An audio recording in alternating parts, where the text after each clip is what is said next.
ရပ်ပြစ်၈ပါးဆိုတာဖျားပွင့်နေတဲ့အချိန်မှာတစ်ငရဲမှာဖြစ်နေခြင်းနှစ်တိရစ္ဆာန်ဖြစ်နေခြင်းသုံးပြိတ္တာဖြစ်နေခြင်းလေးတက်တန်းရှိတဲ့ရုပ်မဲ့နာမဲ့ရှုပ်တာရှိတဲ့ဗြဟ္မာနန္တာရှိတဲ့ဗြဟ္မာမျိုးဖြစ်နေခြင်းငါဖျားတရားနဲ့ဝေးလံတဲ့တောခြုံကြားဒေသများမှာတွားရောက်ပြီးတော့ဖြစ်ပေါ်နေခြင်းနဲ့6အယူမဝါဒမှားယွင်းနေခြင်းခွန်အသိဉာဏ်ကင်းမဲ့သူဖြစ်ခြင်းဖျားပွင့်နေတဲ့အချိန်မှာဖျားဘယ်လိုပဲပွင့်ဒီပုဂ္ဂိုလ်ဟာ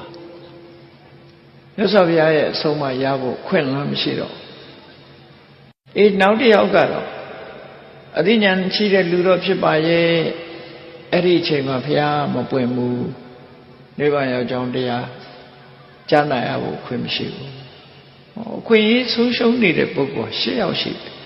ဒါကိုဩကတထဲမှာရပြည့်၈ပါးအပေ၄ပါးကတ်၃ပါးရပြည့်၈ပါးနဲ့ဆို